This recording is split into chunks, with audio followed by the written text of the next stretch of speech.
box. There you go. It's taken a She just long. had her 9th birthday. Aww. Congratulations. Oh, Yeah, goodness. Hi, Tabitha. she's a good dog. Hi, Tab. Oh, see, they kind of look like short-haired border collies. They do. They do. And A you lot just want bigger. everybody to look like a border collie. I know, right? I know, it's true. She's about 90 pounds. Okay, she's a lot bigger than a border collie. Thank God. Yeah. We like the wee ones. I have an appreciation for border collies as well. So I can understand that. Yeah, no, I think they're the most amazing dog ever. So obviously I'm sitting with 5 of them, but Well, As yeah. I'm sitting in the car with a corgi right now. yeah, corgis are like, they're my second favorite just because of their butts. Well, we're celebrating Titus's 3rd birthday, and I was just sitting in Dairy Queen parking lot going, "Oh, it's almost 5 o'clock. I have a thingy to jump on. Oops." That's right. Yes. Amazing. No. But I seen, so, and this is no push for Big Country Raw, but it's funny because I was on their Instagram today. Did you know they have ice cream now? I saw that. It's We've so had it for a cute. while. Oh, I didn't know that. Yeah. I'm like, oh, that's so cute. It's a lot of fun. We have My a lot of dog's- really cool stuff. Yeah. yeah, no, my dogs still kind of indulge in the puppuccino once a week, but that's about it. That's amazing. And they're free. Gotta appreciate. No. Gotta appreciate the free stuff in life when you can get it, right? You sure do, right? The fact that they, I'm Absolutely. shocked that they still actually give it away for free. Because let's face it, whipping cream is not cheap. No, it's not. And I'm sure they go through a lot a day. Oh, possibly. But with what they charge for drinks, they can afford it. Come on now. I get, Right, yeah, I well, agree. exactly, right? Okay. I'm just, so there's 8 participants. So we're just gonna give, if everyone's okay, we're just gonna wait another like 5 minutes or so. Yeah. I think problem. it's just, and I'm not Brenda, I'm Angelique. Everybody knows that. But I'm using our Gmail account, so. Angelique, are you recording this in case I have to hop off? I think so. Pause, stop Okay. recording. Hold on. Yep. Like a spring fest, and you can set up a booth and basically just letting people know that raw was a thing, and sometimes giving out samples and that. I've done delivery driving, I've done order fulfillment, I've done order entry, I was in customer service for 6 years, and then eventually I'm working now with the marketing team, as well as managing the breeder program, which is how I met Angelique. So yeah, I love this company. I love what we do. I love our product. I love the people I get to work with every day. It's been yeah, I've told Rob and Geraldine, the owners of the company, several times. I've had a lot of jobs over the years, and this is the only one that I've never woken up in the morning and said, "Oh, I don't want to go to work." So we have a good thing going. And yeah, moving on. So this is the family that started it all. There in the middle is Rob and Geraldine Brower and their family.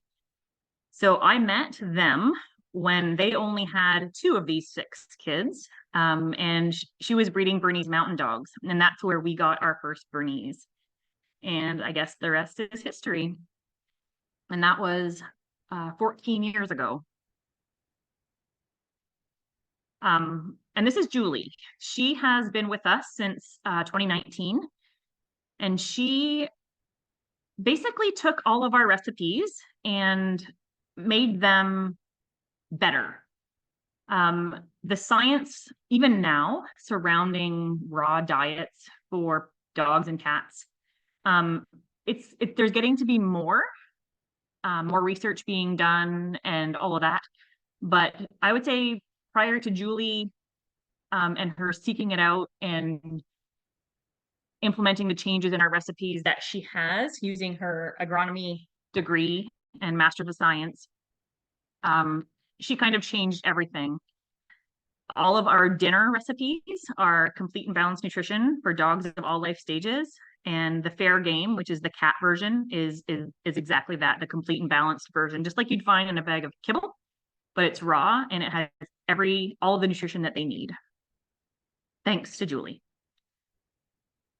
Just have to move the chat window out of the way here. Just some of the benefits. You'll notice when you switch to a raw diet that the very first thing is going to be the poop. It's going to be probably half of what you'd see typical on a kibble diet. And then in time, you'll see other changes. The skin and coat is going to get softer and shinier, smoother. Their teeth will get cleaner, especially if you offer occasionally raw bones. Lifespan, obviously, longevity is huge. There was oh gosh, they're working on, I don't want to talk about that just yet. Anyhow, an allergy relief. One of the biggest reasons that people switch to raw is because they have a dog with allergies, and there is no limited ingredient kibble on the market that can compare as far as truly being limited ingredient to raw. When we say, you know, we have chicken, pure chicken, all that's in there is chicken. So if your dog is allergic to chicken, let's say, and you can feed duck because there is no chicken in the duck. So raw is great when you know what the allergy is. It's an easy way to avoid allergens. Yeah, and the scientific studies, better digestion than any cooked food. And on to the safer thing, cooking food for dogs really does denature proteins and nutrients. So that's why in a bag of kibble, it's cooked at such a high temperature, these little extruded balls, that they have to add all those vitamins back in, usually in the form of vitamin mineral premix. So that's how, that's where the bulk of the micronutrition is coming from. Moving on.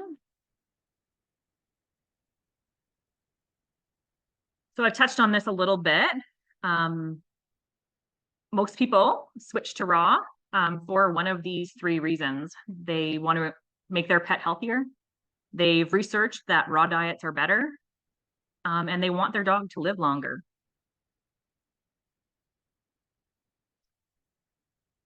And then back to the benefits. This is what people are seeing. The number one change, like I said, is less poop. 87%, almost 88% say that they've seen that. The shinier coat, right next, better health, better weight, higher energy.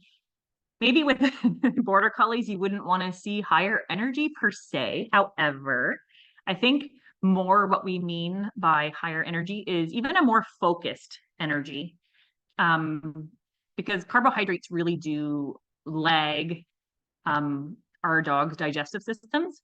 So when they're feeling good, they might have more energy, but they also have more attention.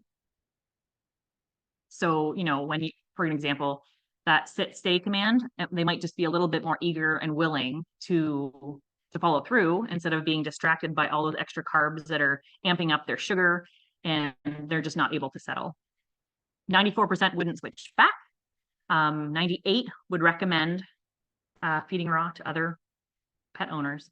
So it's a lot of benefits for just, you know, one relatively small change. Moving on. And how quickly do we see the changes? So you'll see most of them are in a week or less.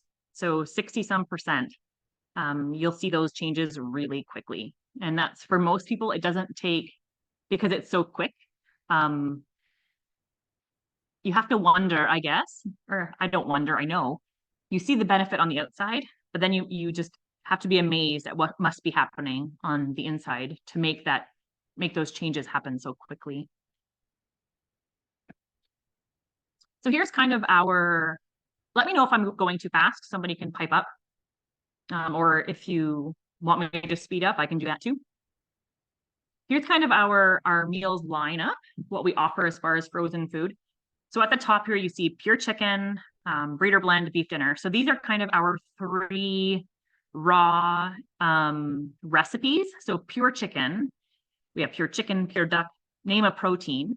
And all that's in that box is that protein. So again, perfect for allergies. The only, I don't want to say problem, but what sets them apart from the dinners is that they're not complete and balanced. So to feed on occasion or as a topper, great choice. If you're going to feed long term, then you would want to add a vitamin mineral premix, and we sell Thrive Fortify. It basically is designed by us to augment the pure and the blend recipes to make them NRC complete.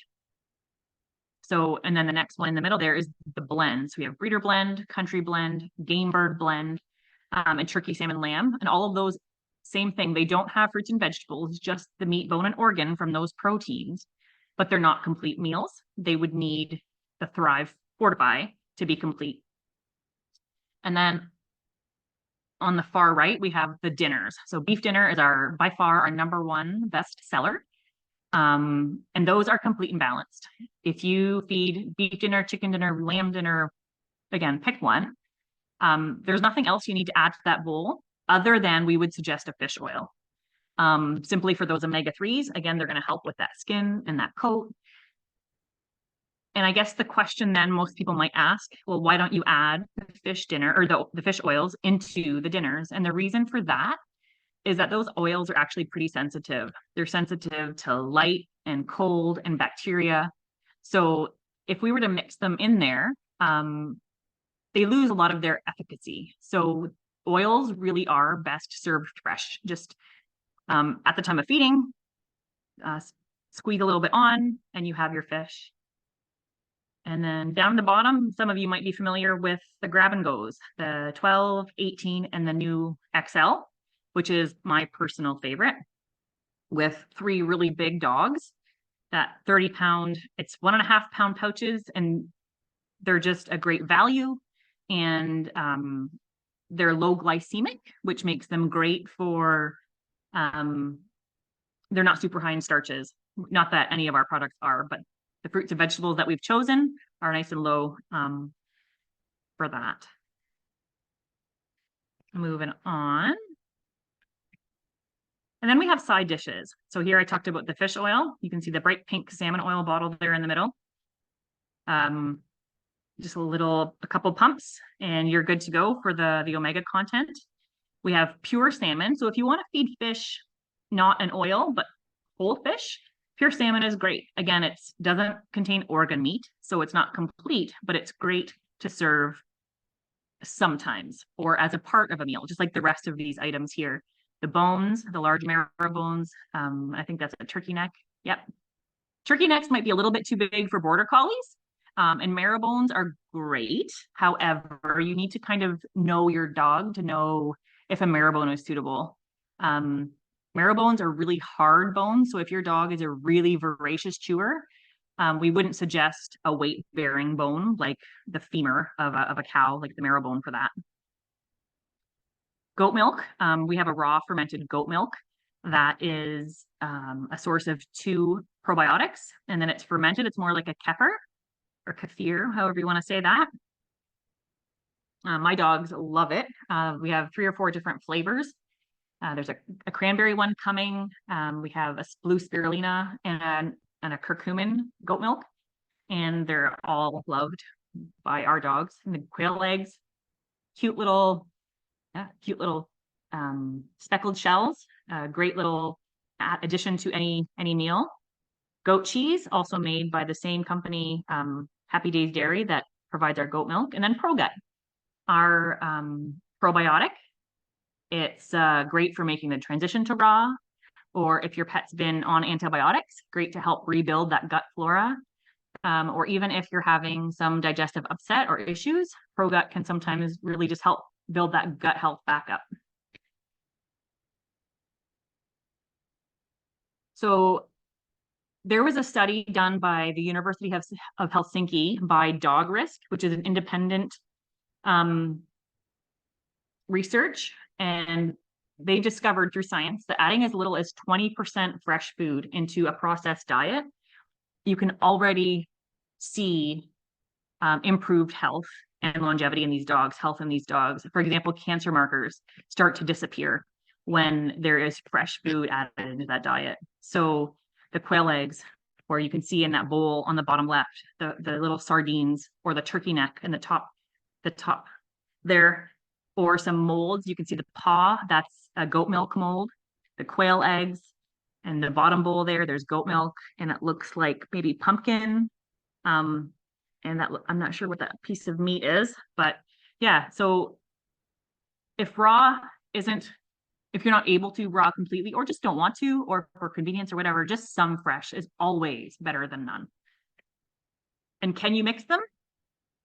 It might depend on the dog, but most dogs have no problem at all with kibble and raw or fresh foods mixed together. Toppers, again, yeah, we kind of touched on this already. 20%, you're making that bowl is automatically better than if you added nothing else on top of that commercial pet food.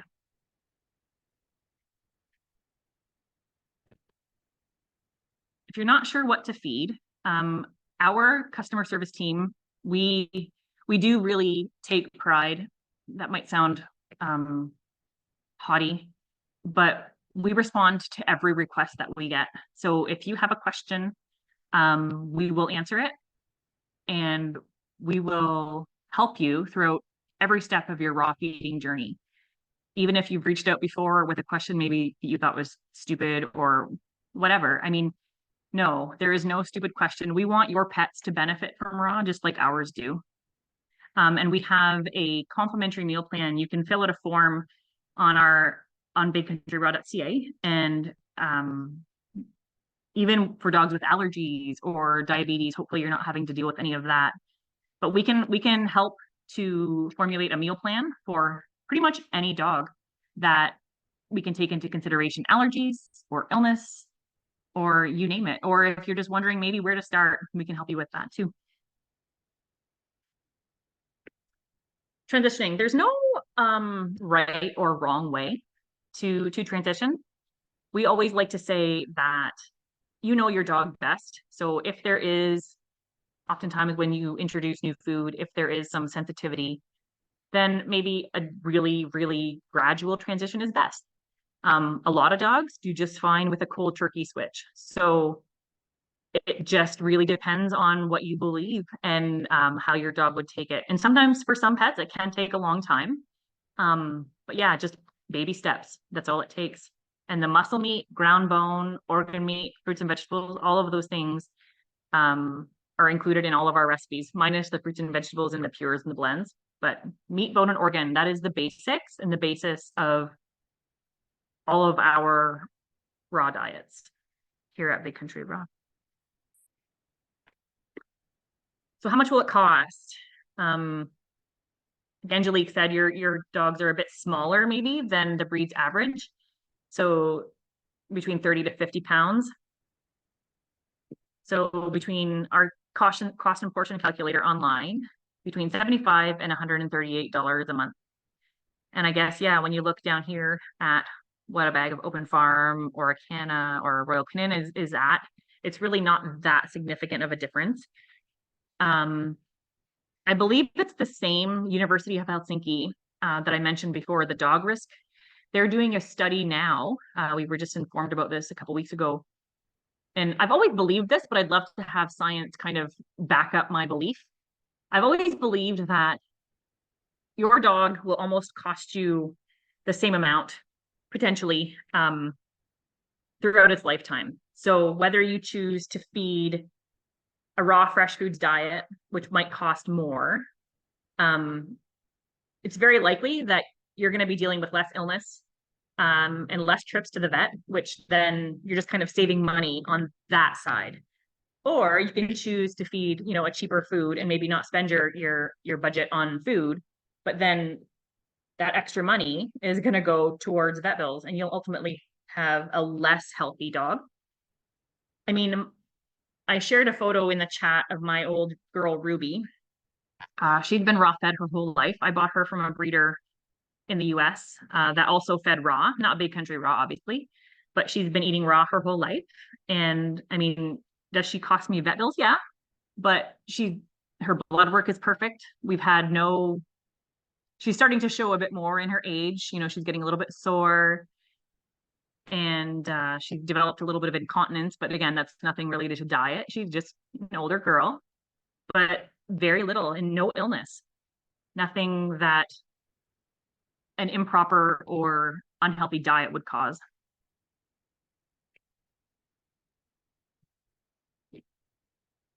After the switch. So it is not entirely uncommon that there might be some digestive issues with the switch to raw, but again, that might just depend on the dog. Sometimes you might find mucus in the stool, totally normal. We actually had it with our dogs that we switched to a once a day feed rather than twice. And for a couple of days, they did vomit yellow phlegm or bile. It's just digestive enzymes. It eventually they learn their bodies kind of, the digestive enzyme production decreases because the body is not in expectation of a meal. So it's kind of the same with raw.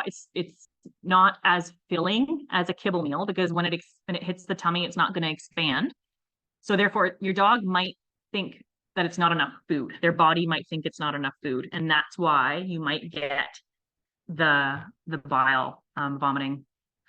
And yeah, raw is digested a lot differently than kibble. The pancreas does have to adapt with those digestive enzymes that it's making. And exactly that, the goat milk with our probiotics in it or ProGut can definitely help make that transition easier. And just like I said, the stomach does adjust. So it might take a week for the dog to feel, it's kind of like if we go on a diet, we all of a sudden, you know, reduce our calorie intake.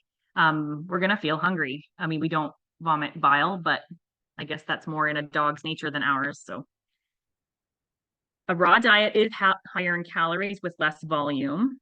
Your pet can seem hungry, but the stomach will adjust. Give the dog a bone. I love this one. Bones are what we consider to be nature's toothbrush. Not every bone is perfect for every dog.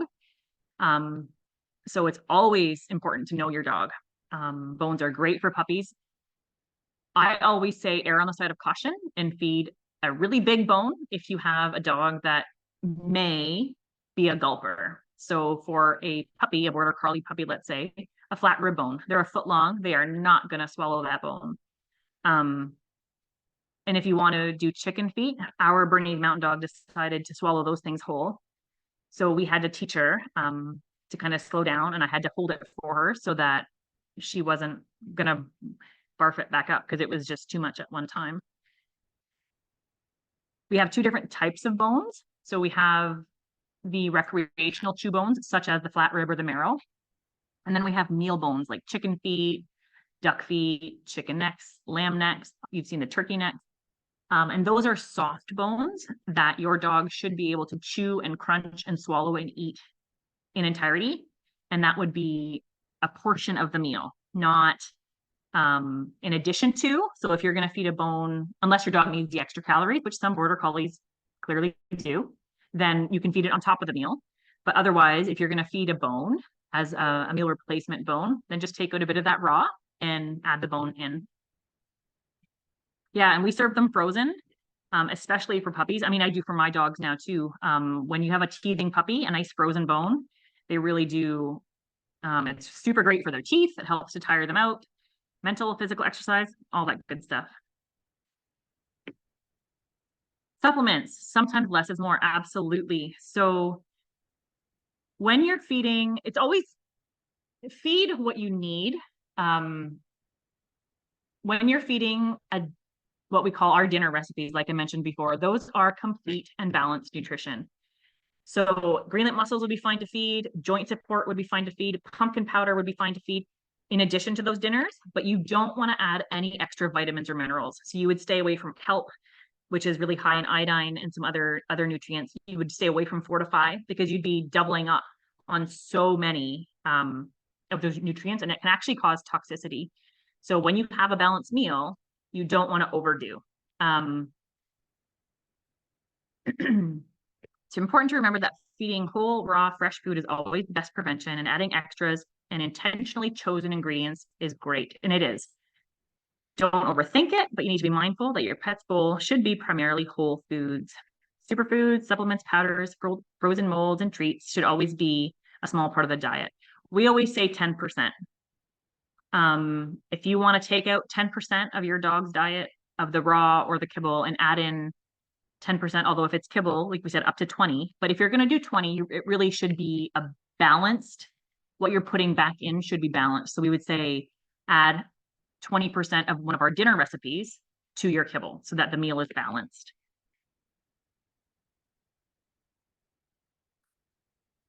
How can we support you? Raw it's not easy. I remember when I started 14 years ago, it's pretty intimidating. Obviously, I kind of have forgotten a lot of that because it's just so second nature to me now. But there are a lot of people who aren't where I am. So Big Country Raw, we've actually heard through the grapevine that there are many other raw food companies that send their customers to us to answer their questions. It's a little bit flattering. But like Angelique said, we really do try to support you through the whole journey. So when you sign up for and request that meal plan, you'll get a coupon for 15% off your first purchase.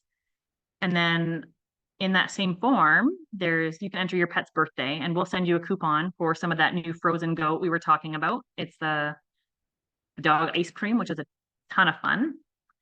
And then we also have promotions. So anytime we're launching a new product or whatever, you'll be in the know. And we also have puppy milestone emails or kitten if you're a kitten owner. So those emails are, again, you sign up for that meal plan, you enter your puppy's birthday, we know their age. And so every 3 months or maybe 6 months, you'll get, hey, your puppy is now 12 weeks old. Here, we have some new coupons for you. Why don't you try this? Have you tried quail eggs? Or on your birthday, you could get, who knows what the coupon will be. It's pretty exciting stuff. In all truth, I don't remember what that coupon is. So Big Country Raw, our slogan, food for pets naturally. We embrace, obviously, fresh food, even in part, understanding that it's not for everyone and it's not in everyone's budget, but any little bit that you can do to add some fresh food, just like in our own diet, the better, the fresher the food that you're eating, you're going to notice health benefits. And that's true of our dogs as well. I hope you've gleaned a little bit of what I've shared. Was glad to have you all here and able to chat with you. And if you have any questions, I'm happy to field those.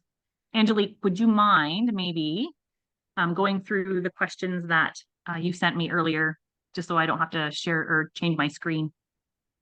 Sure, no problem. And I actually have a couple that I thought of while you were going through your slides. So, sure, bring it on. And these are more just my kind of like, oh, I wonder if or where. So kangaroo obviously is not something that we produce here in Canada. Nope. Where is the meat coming in from that is coming in that's being sourced? Australia, 100%. Australia. There's no other place kangaroos live.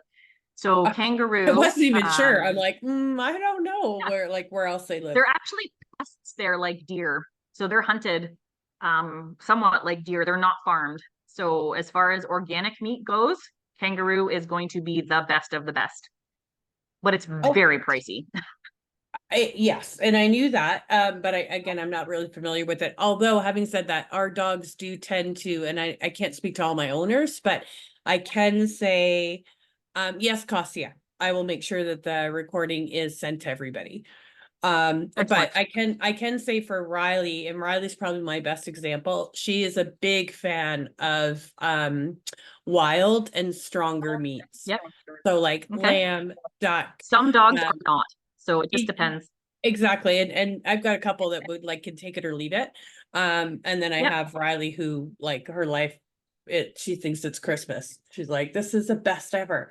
Many years ago we had we don't have it anymore. We had a turkey, bison, wild boar blend. and that's, I mean, we can't source those anymore because we just can't get enough. But my dogs went nuts for that one.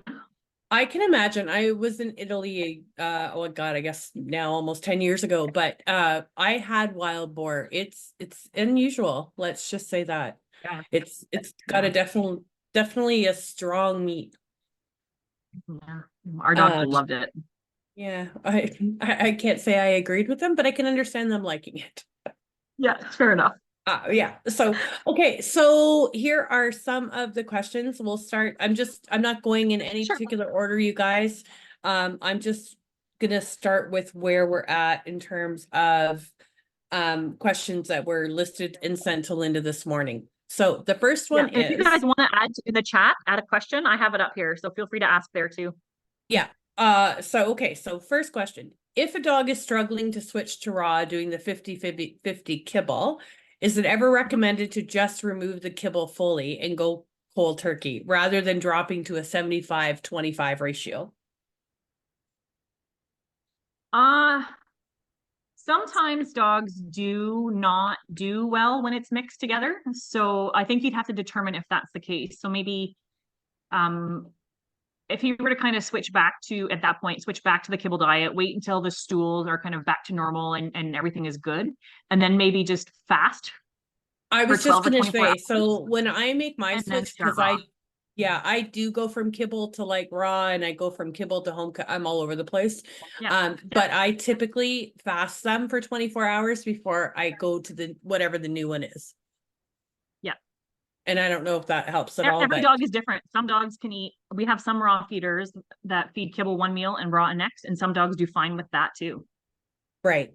It's entirely, you just got to find what works best for you. That was the case. I ended up having to go straight to raw. Yeah. So yeah, Bailey. And that was I've had the same with, yeah. Harley. And that is more typical, I think. More typical is that cold turkey works just fine.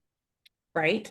And I think people just get really nervous. I still remember the first day I switched to raw, and it was the most, and you know, it's funny because you just do it and it's like, okay, it really wasn't that bad. But you're terrified the whole time. Okay, so next kind of in your question. head a little. Right. Given these are border collies, this is a really good question because and I think this came from Bailey as well for Harley. I also have, and we've got parents on here who are a Tessa or an Ivy meeting. Their metabolism is excessive. They are very athletic dogs. And it says, given these border collies, my dog is a lot more active than the typical dog. Now he's at 50-pound weight, which indicates 1 pound of food a day. I believe this is not enough based on his energy level. What is the best way to increase his food intake and by how much? Okay. So the great thing about the way that Big Country Raw balances their meals, so it's not balanced by weight. And this actually, it took me a ridiculous amount of time to wrap my head around. But when you feed 1 pound of food, that raw 1 pound is not balanced on 1 pound. It's balanced by calorie. So what that means, if your dog needs more calories to feed them more or less, if they need less calories, you're not getting excess nutrition. So you are literally, you're feeding the amount that maintains your dog's weight, and they have the proper nutrition for them in that portion. So if you have a dog that is excessively active, there are a couple things you can do, or not excessively active, but needs more calories to maintain. Add an extra 10% in toppers, if because oftentimes those little add-ons can be a little bit cheaper than more raw. So if you have access to farm fresh chicken eggs, we have chickens here. So my chickens or my dogs get a chicken egg or a duck egg almost every day. So that's super easy. But on the opposite side of the spectrum, my 90-pound dogs only eat maybe 1.25 pounds to 1.5 pounds a day, when really it should be closer to 2 pounds. But that's actually the opposite problem of your border collies, right? So they're still getting their nutrition in that smaller portion because it's all their body needs. And then back to the border collie thing, you adding those extras just a little bit more, or just choosing for, especially if your dog is an athlete, dogs derive a lot of their energy from fat. So we can't really understand that as humans because we metabolize fat differently than a dog. When a dog is working, their bodies will naturally go to fat stores and take energy there. If only it would like that for us, right? But so feeding a higher fat diet to a really active athletic dog is a great option.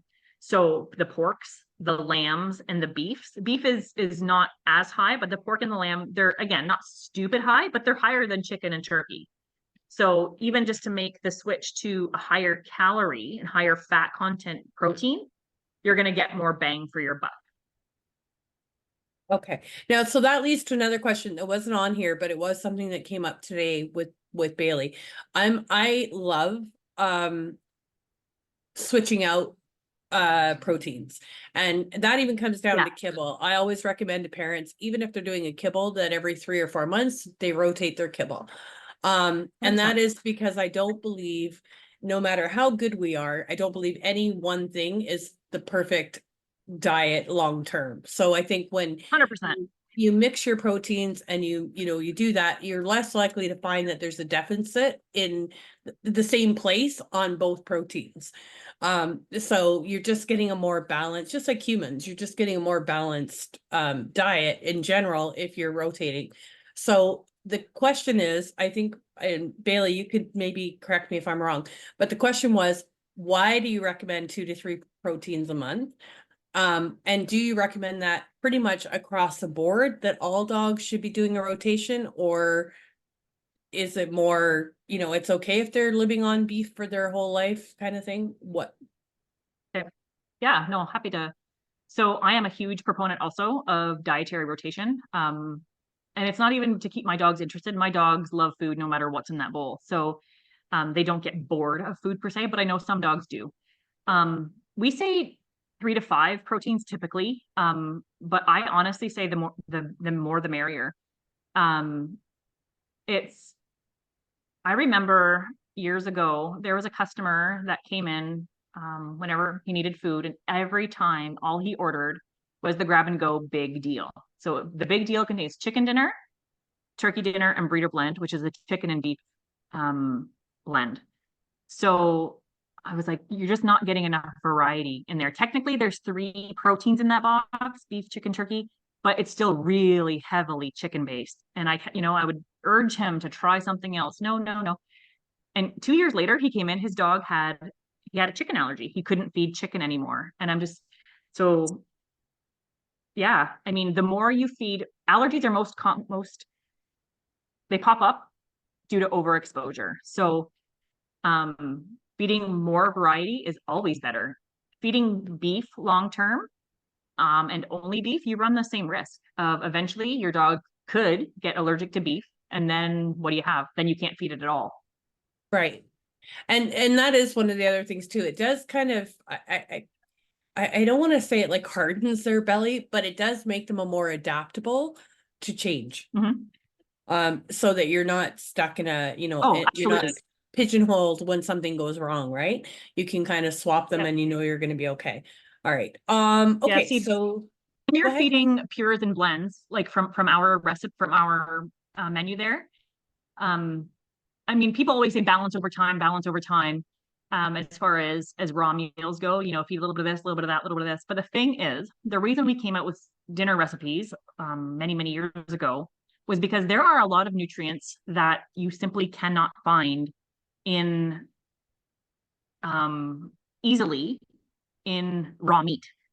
Manganese being one of them, and zinc being another. Those are 2 micronutrients that our dogs need. That to find a raw food source is nearly impossible.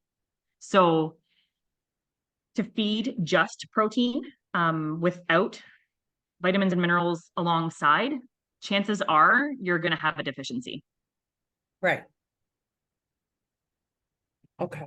Unless those proteins are simply part of the diet. hold on, May, because we'll get to puppies in just a second. I think it's the next, not this question, but the next question. So We sure will. we'll cover puppies. Okay, so the next question was, what health concerns could occur when feeding raw? And you and I were talking about this before we went live. Yeah. I don't know that there's anything specific to a raw diet that might happen. The one thing that I can tell you won't happen is diabetes. Diabetes is never found in a raw fed dog or cat, or in wild cats and dogs ever. It's the overload of carbs in kibbles that have created diabetes in our pets. And as far as risks when it comes to raw or, illnesses, the only thing that I might consider a concern would be back to the bones thing. If you have a dog that were to gulp a bone, in one piece, not that that's an automatic death sentence, because 99 times out of 100, they'll just digest it. But every now and again, if you have a dog that can't digest a chunk of bone and they get into a piece of bone, not necessarily the bone in our dinners, because those are really ground small, but from a bone, that could be a problem. Right. Okay. And that's, yeah, I think that's a concern. I can't think of anything else that I've heard of in terms of concerns. I think the biggest issue is that, and I've said this before to most of my parents, it's super important that we keep this in mind. Raw formulas or raw companies aren't necessarily regulated. And one of the reasons why, even prior to ever reaching out to Big Country, was my preference for them was because they do have a nutritionist on staff. And I think you have to be very mindful when you go to a pet store and you find like the local raw food. And without knowing for sure that they have a nutritionist on staff, I think the biggest concern about going raw would be a deficit. That would be my biggest concern. And it's my biggest that is concern. the biggest thing with ratio diets. If you're feeding just meat, bone, and organ, like I said, as part of the diet, no problem. Right. But as the And whole that- diet, there are going to be deficits for sure. It's the same thing as cooked diet. You go on Facebook and you see all these great recipes, and I just want to cringe most of the time. There's a lot of nothing time they don't even balanced. have bone. They have no calcium. Most of What's them going to have no happen is your dog organ. will fall off the couch and break its leg They're because like, it hasn't had calcium. Yeah. They're like, I cooked hamburger and carrot today. I'm like, oh my God. Yeah, I just want to kill myself. That's not a balanced raw diet. Where is it getting delivered further? Costia, just so that you know, there's 2 locations for them. They are actually here in Ontario where I'm at, and their West Coast is in Alberta. Okay. Yeah, who's okay, I'm not sure. Okay, there's a lot of questions going on down there and I'm trying to read at the same time. Okay, where is it delivered from? Okay, so our facility is in Smithville, Ontario, which is in Niagara. And we have a warehouse in Ottawa as well as in Calgary. So everything is made in Smithville. And then it's shipped to Calgary, and from there orders are filled and shipped out. Right. Got you. Okay. I'm gonna go back just to the other thing you were talking about, the nutritionist and how that's important. I'm just gonna say there are a couple other really important things that if you're sourcing raw that you need to look for. One is the human grade meat. And the trouble is, like Angelique said, there is no regulation, so people can tell you whatever they want, and that's scary. But because I guess you can kind of trust, because we have a HACCP certification, which is not required in Canada's pet food. There are no requirements in this industry, but we have a HACCP certification, which means that our food is prepared as though it were for human consumption.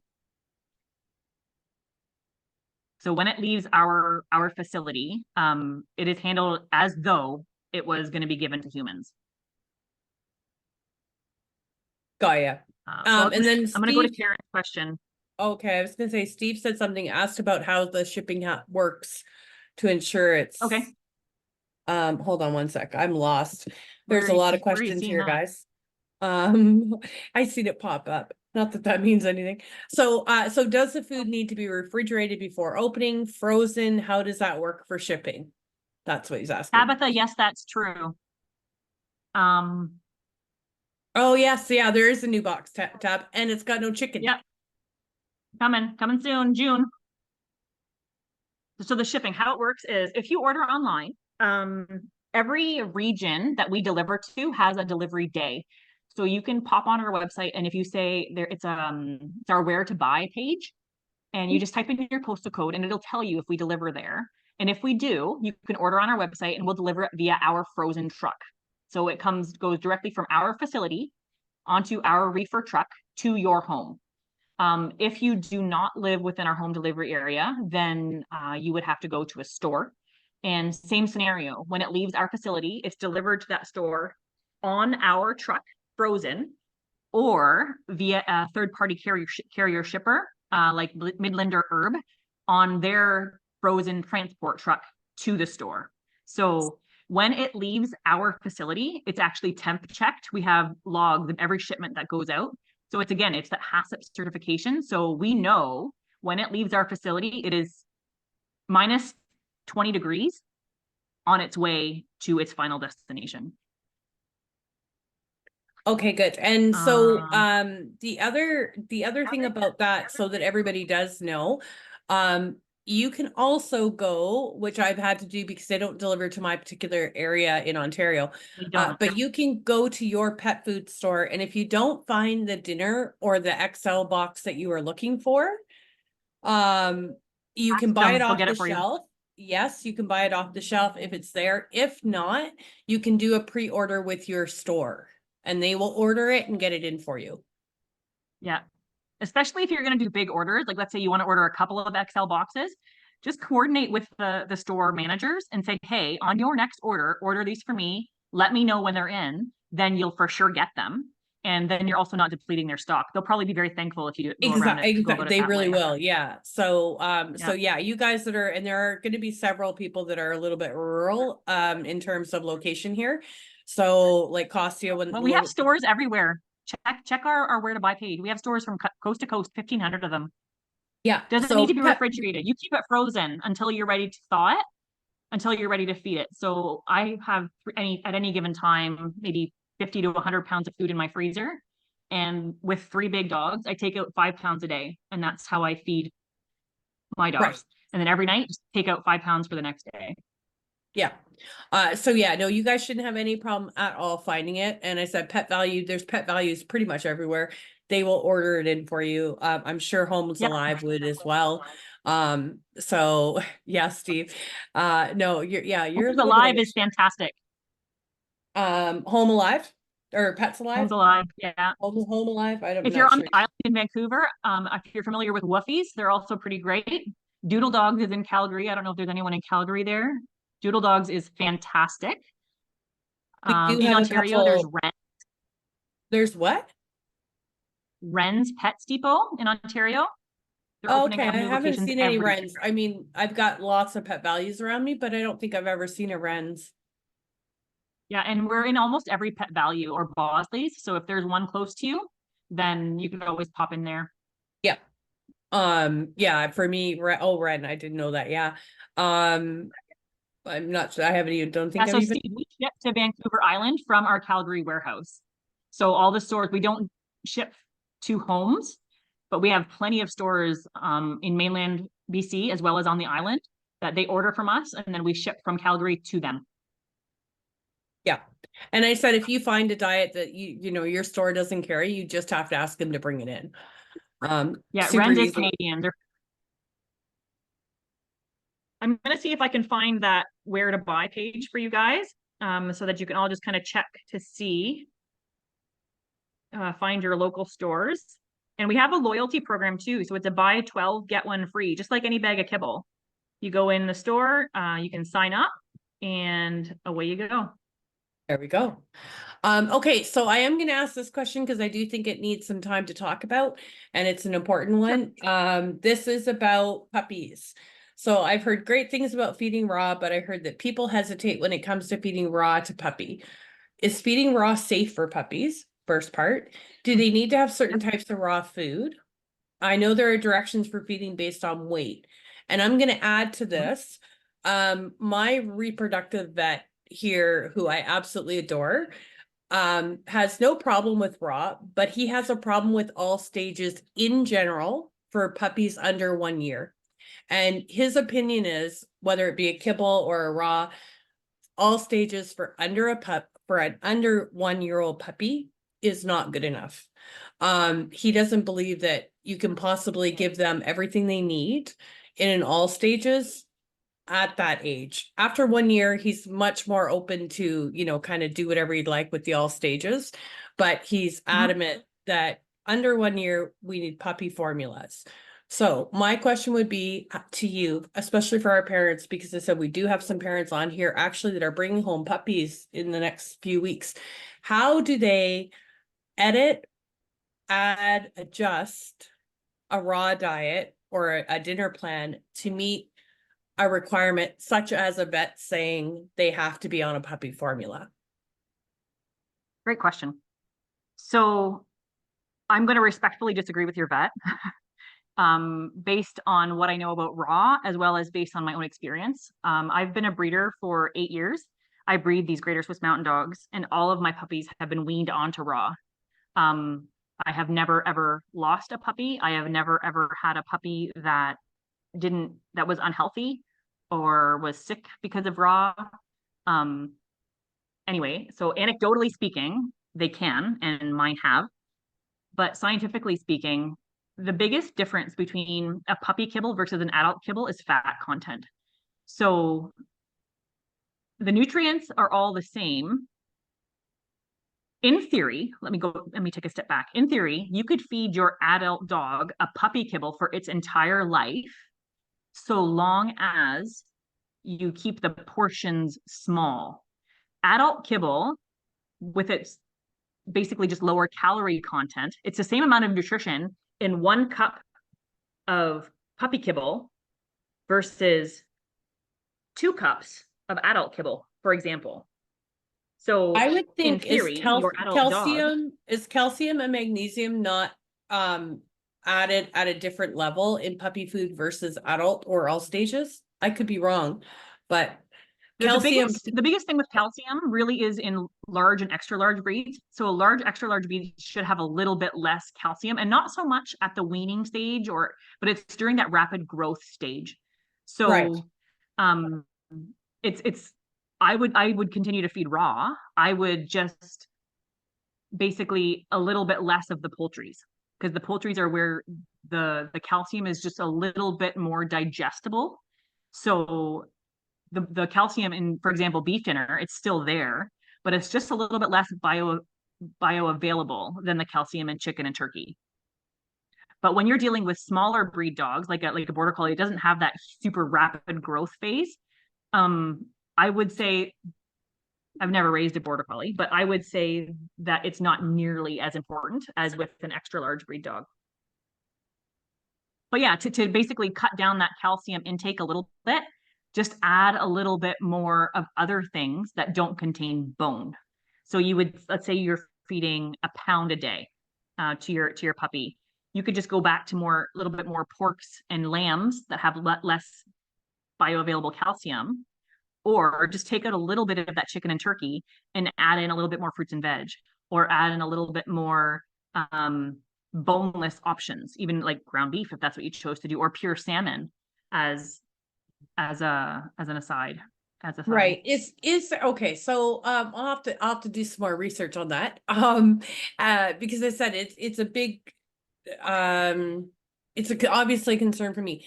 Here's the thing, because I do know, and again, every vet is different, and we've actually had a vet not that long ago suggest to their parent that they should switch, her border collie to a large breed diet. And our dogs are 50 pounds. They are not large breed diet. And you get into an overcalcification. And when you do, you actually risk dysplasia, you risk OCD in the shoulders. There's potentially health risks with those minerals, particularly in a younger dog growing too fast, when a border collie really isn't a big big dog, right? Right. I also wanted to say that, oh gosh, it's so part from me now. And excuse me, I just had to stop from choking. So this is something, yeah, so we'll continue on with this. I would ask, or I wonder if your nutritionist would be willing to, like, I don't know, chat with us and see how we can devise a plan to make sure that if a parent does, because we do have a couple parents that want to switch to raw, if they want to do that, you know, how to supplement in the best way to ensure that Yeah. the puppies are getting everything that they need. Because again, we do have breeds that may not, they certainly don't need extra calcium, but they do need extra calories. So because They they do. do have, Yep. yeah, they do. They have high metabolism, they burn a lot. 100%. And so compared to, you know, so maybe we can just figure out with the nutritionist how to best go about that. Oh. Yeah, for sure. There was something I wanted to say, and it's like I said, it's just escaped me. It might come back to me. So let's continue on. Oh, okay, Steve. Steve, they need calcium probably in larger amounts the first year. However, you can over calcify, right? So that is, Oh, here's what I was gonna say. go ahead, then So go for the it. biggest But thing about calcium, just like in our own diet, when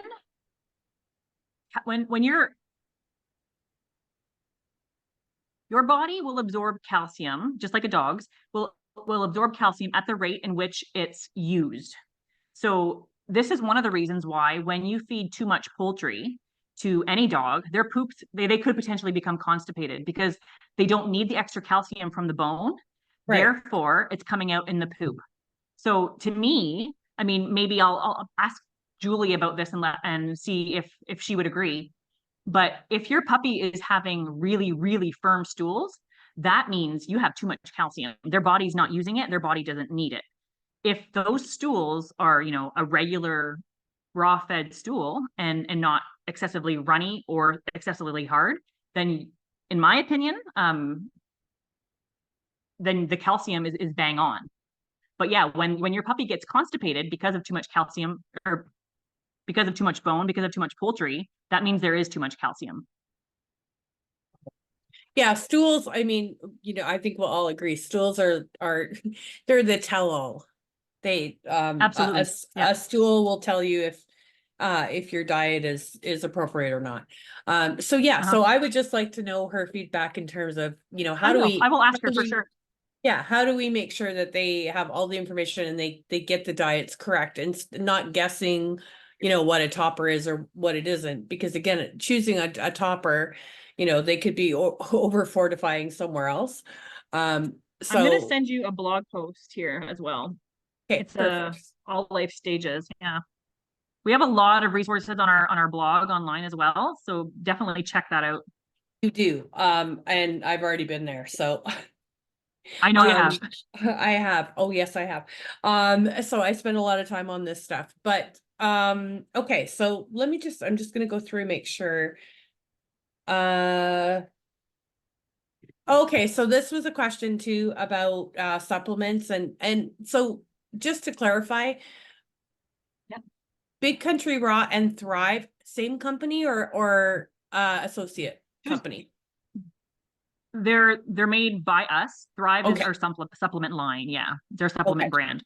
Perfect. So no, that's okay. I just wanted to make sure. So it says, I know you specifically use Thrive, but what are your thoughts on Sea Safe? I guess that's 4-leaf rover. So what are your thoughts on other supplements? What should people kind of maybe If be you aware have a of? need, yeah, if you have a need for a supplement that we don't provide, obviously. I mean, right now I'm using a 4-leaf rover supplement for my Bernese Mountain Dog. She's got some yeast going on, and they have a yeast herbal mixture that I'm working through. So Okay.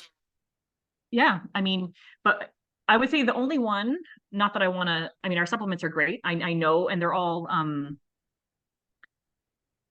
sorry, my son was just coming in to say goodnight. Oh, no, that's They okay. all have a veterinary health number. So they're approved. I don't want to say approved by Health Canada, but we have a Health Canada has allowed us to sell these supplements. So they have their stamp of approval. And again, that's not required in Canada. So that's an extra step that we've taken, just like the HACCP, to ensure that our products are safe. Which is important when you're talking about supplements. I like, and that, again, that 100%. just goes back to common sense of same with humans, right? We're very Yep. quick to put stuff in our body without having much information. All those Steve, what is Doritos we the ate yesterday. key benefit to raw? So Steve, I can only share, we, at the very beginning, we talked about what the overall benefits are, and that is their coat, their energy levels. A lot of times it's their allergy, but and I've shared this with some of you who, so if I'm repeating myself, I apologize. Riley is 10 years old. Everyone knows she is our mascot. She is the reason why we are sitting here tonight. And she was recently spayed. She was spayed at about 8 years old. That is called a senior spay in the veterinarian world. When I went to pick her up, he said, you know, typically they hate senior spays because when they open them up, they're full of fat. There's a lot of waste and a lot of exposure to other stuff in their body. They're not lean. They're, you know, by 8 and 9 years old, there's quite a lot of excess. He attributed Riley to being approximately 2 years old on the inside. And I can only tell you through, it's really unbelievable, like proud peacock moment, right? But Yeah. again, Riley has kind of done the gamut. She hasn't always been on a raw diet, but she has spent the better part of her life on raw and fresh. Yeah. So, Yep. and I can say that I genuinely believe that made a difference. And, you know, my dogs eat better than I do, 100%. They're in much better Oh, yeah. shape A than lot I less am. junk. Oh yeah. And they're Yeah. much, and I'm much more strict about what they put in their mouths. Isn't that silly? So Yeah, I feel the same way. no, it's true. And you know, so because I take pride in them and I want them to be here as long as they possibly can be. So I personally think there's a huge advantage to knowing what's in the bowl. And maybe that's just my, you know, need to kind of control things because that's my personality, but I can't control much. Having said that, when we go back to kibble conversation, we talk about what happened with Purina Pro, and we are a Purina Pro breeder, so I'll make that clear. We're not bashing them, but what happens is when you talk about recalls and potential problems, Linda addressed this early on. So I think everyone needs to understand what happens with kibble. So kibble is made at a processing plant for each individual company. So let's say Purina has her own plant, that's great. Contamination is going to be less likely. However, what she said, when they dry this kibble, they have to put the vitamins and minerals back. The way they do that is by sourcing those supplements and having them brought in. Quite often, there was a recall in 2016 that killed several dogs. I think it was with Hills, and I could be wrong, so don't like hold me to that. But the Vitamin recall, D? yes, and it turned Yeah. out that was from a supplier supplement, right? So the suppliers producing vitamin D, they're sending that out to every kibble manufacturer on their contract. So that supplement, which actually became the issue, gets sent out. It, you know, affects Hills, maybe it affects Acana, maybe it affects Purina. What I'm saying is that you have to understand that kibbles, you know, what's made in factory is one thing. What's supplemented comes in from another supplier, and that comes in. So you've got multiple levels of challenges when it comes to quality and potential recall issues. And you quite often you'll see one recall happen and then you'll see 4 or 5 brands like fall in line. And again, that's because it's coming from a supplier of that supplement. Last thing, Well, possibly they had the concentration wrong. And so they right? followed the recipe Yeah, on their exactly. production order, So, and it's actually dealt too much. yeah, and the last issue about that is that quite often people laugh when they come to my house because their dog food is in their bags, like in the Purina bag or in whatever bag that's in there. people will take it out and they'll put it in plastic. By doing that, you're killing the fish oil that is being sprayed on your kibble as it's getting packaged.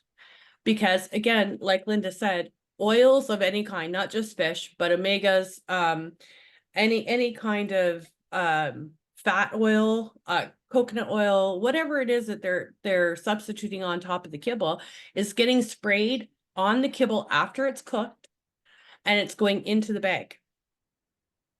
That bag is kind of built to do the best it can to save the kibble in that format. But the second you open that bag, two things happen. One, the ability to, like, the benefit of that fat oil starts to depreciate right away. And second, when you put it in plastic, it actually can have harm. It can actually create, They've oxidized. yeah, it Well, creates and a where was that negative kibble impact. stored?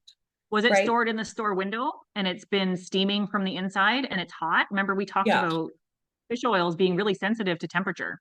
So Fish oil, a lot of oils are, right? So, and that's what Yeah. I mean. So I think the spray on oil just convinced Kathy to switch. Well, that's how they do it. And you can, Yeah. you know, again, I'm not hiding anything. We do kibble, everyone knows that. But that's how they spray, they have to put them back because the quote unquote, the kibble part is cooked at such a high degree. 400 degrees Celsius. Right. And I mean, I can probably tell you guys something else. And again, this comes down from just homework over December and January when we were dealing with the fallout of the Purina problem.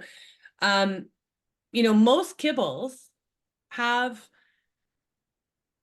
I can't think of the name. What is the name of, what do they use to put horses down? But thank you.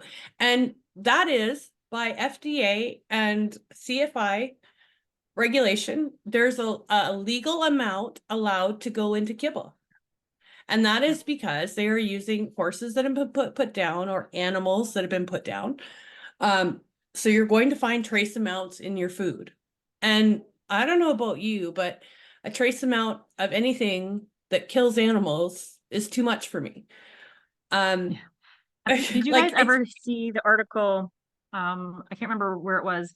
There was that severe flooding down in the southern states, and like hundreds of acres of farmland was flooded, and animals died and were drowned. And so after all of that, and the water was gone, they went and hauled out all those dead pigs and cows, and they processed them for dog food. yeah, so yeah, that's no, I said I'm a kibble. It's not like I'm bashing kibble because I'm not.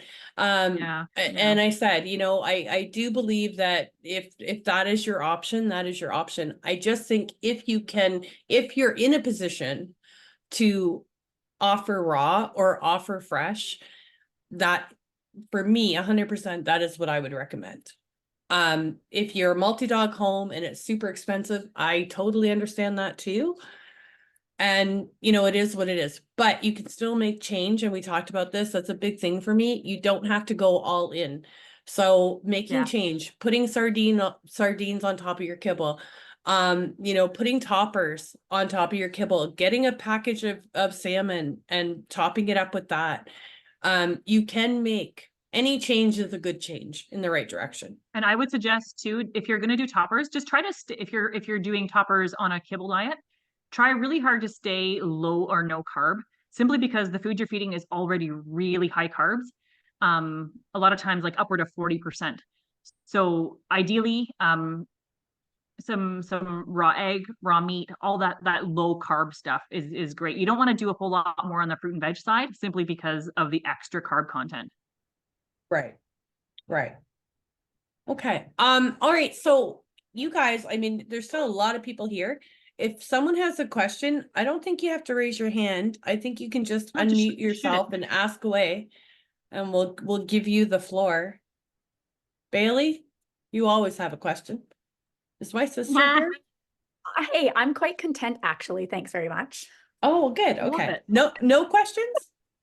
No, I'm quite good. I was sitting here doing the math on my calorie counts. Apparently Scout is getting less than what I used to feed him in kibble, so I might have to increase. And then I'm also going to go and get toppers now. Okay. The goat milk is a fantastic one if you need a little bit more calories too. It's relatively high fat and it's got probiotics in it. So Yeah, it's great all around. they both get goat's milk, they get pumpkin Mm-hmm. sometimes, they get chicken necks. I know I- what I was gonna ask. The quail eggs can they eat the shell? Are those organic? Linda, are those organic and not Are sprayed? quail eggs? Yeah. They're not sprayed. No, they're Okay. actually raised literally around the corner here from my house. Okay, perfect. So that was something So else. if you want to check it out, check them out on their website, Spring Creek Quail. They are doing an amazing job here with their quail eggs and quail meat. We buy the quail for meat as well. And they have Humane Canada certification, like in the way that they're raising their animals. And they just got another really awesome accreditation for what they're doing and how they're raising their animals. They are doing a fantastic job. We're super happy to be supporting them and to have them as a supplier. Nice, good. And just so everyone knows, when it comes to eggs, if you have a farm nearby and you can grab farm fresh eggs, they can eat, we call it poop and feather. They can eat it all. The only time that you have to take the shell away is if it is a commercial or grocery store sprayed egg. So exactly, because they're washed. Yeah, you can always add shell. People get freaked out about it. It's so good for them. So you can always add shell. Don't worry about that. And should you watch the amounts of fruits and veggies? Yeah, I would say yes, right? Like I would say think yes. just like anything. Just go on the low glycemic side. If you're gonna do fruits and veg, you don't want really sweet ones. So like no carrots, no apples, or minimal. I like peas, carrots like as chew yeah. for puppies. Yeah, I'm so pretty stick sure to the low that's glycemic ones. I'm pretty sure that's I my think sister what people end Yankee. up seeing when you have that many really high sugar carbs in the diet, you're gonna find yeast. You're gonna get yeasty ears, yeasty paws, potentially yeast infections. And the best way, if you've ever dealt with yeast, is to remove that sugar, remove the carbs. When yeast doesn't have a food source, aka sugar, aka carbs, then it dies. So if you're dealing with yeast, cut out carbs. Yeah, okay. I do like but don't yikes. I think you're okay. I mean, you give them carrots. Yeah. I actually recommend carrots when they're puppies for teething. I tell them to throw them in the At the freezer and time, you just have to watch your dog. Yeah, you have to know what yeah. that limit is. But blueberries are awesome, and I always say do blueberries. So don't freak out. Don't know yikes. No, I'm not trying to fearmonger here. Sorry. No. It's my sister. If you knew her, she freaks out about everything. Yeah, cherry tomatoes Cherry are tomatoes. Okay. Sure, go for it. Yeah. So pumpkin is good. Pumpkin's always a good option. Yeah, pumpkin's always a good option. And berries are generally really high in antioxidants. So if your dog enjoys raspberries, go for it. If your dog enjoys strawberries, an occasional strawberry, go for it. Yeah, my dogs aren't big fans of the I always say the red berries. They do love blueberries though, and they do love blackberries. Yes, cranberries. Absolutely. Just make sure all of these fruits and vegetables, actually, I'll bring this up now. It's better if you either feed them having been steamed or cooked or frozen, because they don't the fruit and vegetables, that cell wall, they can't digest through that. So if you've cooked or frozen it first, it's already kind of broken that cell wall apart and it makes it much more digestible. We actually have cranberries in our Excel recipes. So yes, cranberries, 100%. Yeah, that's interesting. I think my dogs would probably like cranberries. I've never had them. And then Tabitha asked, is there a benefit? So this is interesting. I'll let you answer it. Is there a benefit to one feeding a day or two? The greatest thing about dogs is that they are super adaptable. So I don't think it really matters. I mean, obviously your dog would probably prefer you to feed them 10 times a day, but right. Once or twice, some people feed 3 times. I think whatever suits your schedule, whatever suits you best. I don't think that there is necessarily a sciencey best worst answer for that question. Yeah, and I guess maybe you have to think if they were wild, they wouldn't be even getting 1 square meal a day. So right, true. If they're puppies, so I like to say like 2 or 3 times a day. But once 100%. They're past that, I'm not gonna lie, I'm one and done. They eat in the morning and then they get bones in the afternoon. If there's 100%. any, I'm if the there's any same. I have quote kids on- at home and it's just Yeah. not convenient. Yeah, no, it's not. If there's any treats, so like if there's it's bone day or whatever, they'll get those in the afternoon. But otherwise, they get fed in the morning, and maybe they'd prefer to be fed twice a day. But yeah, that's not their life. So, No, I would like to be salmon fed cooked twice, raw. 10 times a day too. For salmon, cooked or raw, with or without skin, bones. Salmon, cooked or raw? I would say raw. However, you probably should, if it's wild caught, make sure that it has been frozen for a while first, only because of parasites. Right. And don't they say So- that needs to be, it doesn't have to be deep freeze? Yeah, I think to -20. Yeah, Yeah. to kill any parasites. So a deeper That deep freeze. said, I don't know that any adult dog would, it's very rare for an adult dog to get those kinds of parasites. So chances are, even if it wasn't frozen, he would be totally fine. But they do say to freeze them first. Right. And yes, skin on or skin or without skin, either or. With bones, they don't seem to mind the bones. No, I don't think had I've an ever older had a dog. problem. Who couldn't eat I had a dog who couldn't eat twice a day. Yeah, so you just have to figure out what works for your dogs. Yeah, That's interesting, Leanne. I'd never heard that. Or just keep getting more. When you have like 5, they all eat. When it's dinner, they're like, I'm in here, or someone's gonna take it. Because then it's a challenge. It's a Yeah. competition. Right. It totally is. My He who oldest eats slowest eats least. Right? My oldest, when she was by herself, she was a grazer. She didn't like food that much. I had to change her all the time. Just get 5 dogs and that all changes. It's called survival of the fittest. Get in there. 100% it is. Yeah. Okay. So anyone else, any questions that we didn't cover? There's a lot to cover. And Steve, It's a lot. this goes to your point. This is, I mean, honestly, nutrition and education is crazy. Like it's constantly evolving. One, as more research is done, and keep in mind, dog nutrition is still relatively young. Yeah. You're talking about kibble back in the 60s, and I was born just after that. So I'd like to think it wasn't that long ago when, first commercial kibble was on the shelf. So, this is really a progression of education, of research and stuff like that. I was reading an article today, that orange, vegetables and fruits can reduce cancer risks up to 90%. So there's a lot of information out there. You just have to, do your homework. Yeah, you have to do your homework. You have to geek out a bit like Bay and I do once in a while. Or you just And kind of count on us to do that for you, because that's one thing we're always looking at too, is Julie is, I mean, she has the most sciencey brain I've ever met. And I've learned so much from her over the years, but she's always looking for new information.